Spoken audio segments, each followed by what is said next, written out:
السلام علیکم ورحمۃ اللہ وبرکاتہ۔ آپ دیکھ رہے ہیں میرا یوٹیوب چینل آکاش جنید۔ آج ہم ایک انتہائی اہم ٹاپک پر بات کریں گے۔ ایک ایسی شخصیت کا آپ کو تعارف کرائیں گے کہ جس نے بہت ہی کم عمری میں آ کر اسلام کا بول بالا کیا اور اسلام کو مختلف فتوحات سے نوازا، اور ایک ایسا شخص کہ جس نے جو پاکستان کا اس وقت صوبہ سندھ جس کو کہا جاتا ہے، باب الاسلام بھی اس کو نام دیا گیا ہے، اس صوبے کو بھی فتح کرنے والا وہی نوجوان شخص تھا، اور اس نوجوان کا نام محمد بن قاسم۔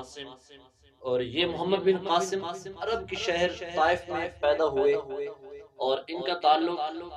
تقافی قبیلے سے تھا۔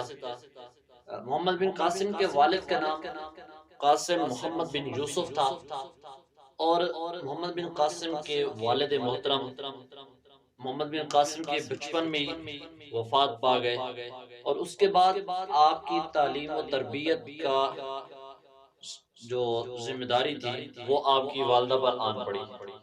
محمد بن قاسم کی تعلیم و تربیت اور جنگی محاذ میں تربیت کرنے کے لیے ان کے چچا جو اس وقت امیاد کے گورنر تھے، الحاج محمد بن یوسف بن محمد بن قاسم، انہوں نے بھی ان کی والدہ کی کافی معاونت کی، اور ان کی تعلیم و تربیت میں اور ان تمام تر چیزوں میں مدد کی اور رہنمائی فرمائی۔ محمد بن قاسم یہ ایک 17 سال کا نوجوان تھا کہ جس نے سندھ کو فتح کیا، اور مشرق وسطی میں مختلف جگہوں پر جا کر اسلام کا بول بالا کیا۔ اس تمام تر صورتحال پر ہم بہت ہی کچھ اہم چیزیں آپ کے گوش گزار کریں گے۔ ان میں سے ایک یہ کہ مسلمانوں کا ایک قافلہ لوٹ لیا گیا، اور یہ قافلہ بیول کی بندرگاہ پر ہندو قزاقوں نے لوٹا، اور جب اس قافلے کے اندر مال و زر اور عورتوں اور بچوں کو جو ہے وہ لوٹ لیا گیا، اور عورتوں اور بچوں کو قیدی بنا لیا گیا، تو جب یہ خبر امیاد کے گورنر الحاج محمد بن یوسف تک پہنچی، تو انہوں نے اس وقت کے قزاقوں کے جو سرپرست سے اعلیٰ تھا، جو ان کی سرپرستی کرتا تھا، جو ان کی معاونت کرتا تھا، راجہ طاہر، اس کو کہا کہ آپ عورتوں اور بچوں کو رہا کر دیں، اور مال و زر جو ہے وہ واپس کر دیں، اور مجرموں کو، جن لوگوں نے یہ قافلہ لوٹا ہے، جن لوگوں نے یہ سرکشی کی ہے، جن لوگوں نے عورتوں اور بچوں کی عزت کو پامال کیا ہے، ان لوگوں کو کیفر کردار تک پہنچایا جائے، اور ان لوگوں کو کڑی سے کڑی سزا دی جائے۔ تو راجہ طاہر نے اس وقت یہ جواب دیا جی کہ بحری قزاقوں پر میرا حکم نہیں چلتا،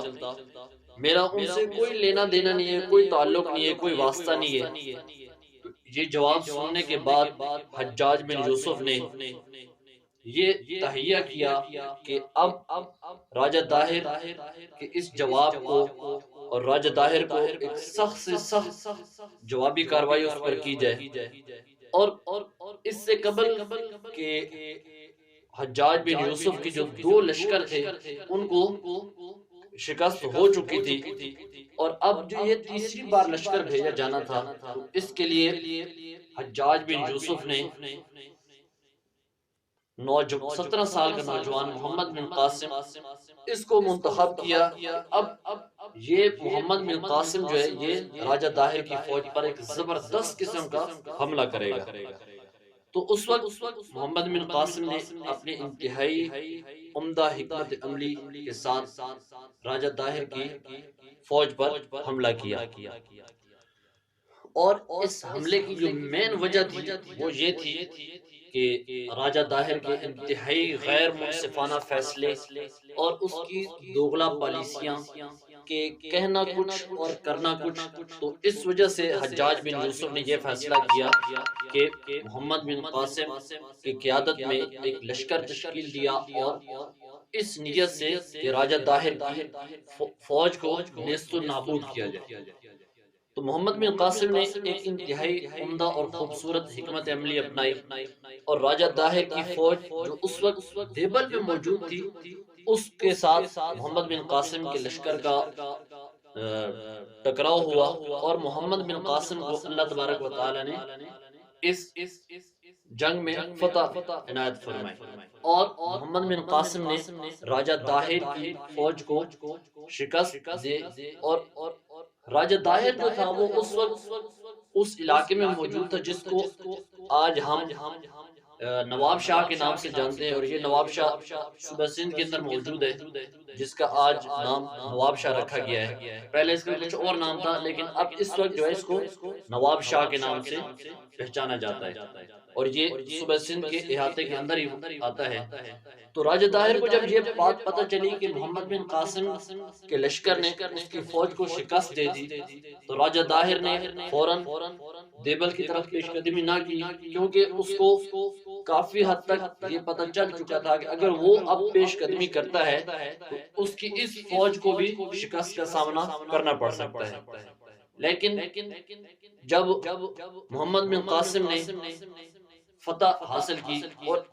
یہ محمد بن قاسم کی زندگی کی پہلی فتح تھی، تو اسی بنیاد پر محمد بن قاسم نے اور بھی بہت ساری فتوحات حاصل کی، اسلام کو بول بالا کیا، ہر اس جگہ پر اسلام کا جھنڈا گاڑا جہاں پر غیر منصفانہ فیصلے ہوتے تھے، مسلمانوں کے اوپر ظلم و ستم ہو رہے ہوتے تھے۔ محمد بن قاسم نے صوبہ سندھ کے جو دریائے سندھ کے کنارے کے ساتھ جتنے بھی قبیلے آباد تھے، جتنی بھی جگہ تھی، یہ تمام کی تمام محمد بن قاسم نے فتح کی۔ اور جب اس فتح کے بعد محمد بن قاسم کا ٹکراؤ دوبارہ راجہ طاہر کی فوج کے ساتھ ہوا، اور اس وقت راجہ طاہر کی فوج جو ہے وہ ارجٹو میں موجود تھی، اور اس فوج کی قیادت مسلمانوں کی طرف سے محمد بن قاسم کر رہے تھے، جبکہ دوسری طرف راجہ طاہر خود ہی اپنی لشکر کی قیادت کر رہا تھا۔ تو جب وہاں پر راجہ طاہر کی فوج کا محمد بن قاسم کے ساتھ ٹکراؤ ہوا، تو اس جنگ میں راجہ طاہر خود بھی مارا گیا، اور اس طرح اللہ تبارک و تعالی نے محمد بن قاسم کو ایک بہت بڑی فتح سے ہمکنار کیا۔ تو اور اس کے بعد محمد بن قاسم نے اور بھی بہت ساری فتوحات حاصل کی، اور موجودہ شہر جو پنجاب کا ملتان ہے، جب اس کو محمد بن قاسم نے فتح کیا، تو اس کے فتح کرنے کے بعد محمد بن قاسم نے شمال کی جانب بڑھنا چاہا، اور بھی بہت ساری فتوحات کا تہیہ کیا، کہ اب ایک مائنڈ سیٹ بنایا اور اپنی ایک حکمت عملی ترتیب دی کہ اب اس کے بعد میں نے یہ علاقے فتح کرنے ہیں۔ لیکن اس دوران ان فتوحات کی جد و جہد میں محمد بن قاسم کے چچا حجاج بن یوسف بن محمد بن قاسم، ان کا وصال ہو گیا، اور یہ سن 95 ہجری میں انتقال کر گئے۔ اور اس کے بعد ولید بن عبد الملک جو تھا وہ جانشین بنا، اور اس کے آتے ساتھ ہی اس نے یہ احکامات جاری کیے کہ مشرق کے تمام گورنروں کو یہ احکامات دیے کہ تمام تر فتوحات اور تمام تر پیش قدمیاں جو ہیں وہ روک دی جائیں۔ تو جب یہ خبر محمد بن قاسم تک پہنچی، تو آپ کو بھی حالات نے اجازت نہ دی کہ آپ مزید پیش قدمی کرتے اور مزید فتوحات حاصل کرتے، اور اس کے ساتھ ہی سن 96 ہجری میں ولید بن عبد الملک کا بھی انتقال ہو گیا۔ تو اس کے بعد ولید بن عبد الملک کا بھائی سلمان بن عبد الملک وہ جانشین بنا، اس نے سلطنت کی باغ ڈور سنبھالی، اور اس کے آتے ساتھ ہی محمد بن قاسم کا زوال شروع ہو گیا، اور اس نے محمد بن قاسم جو کہ صوبہ سندھ میں موجود تھے، تو اس نے ابھی کبشہ کو سندھ کا گورنر بنا کر بھیجا،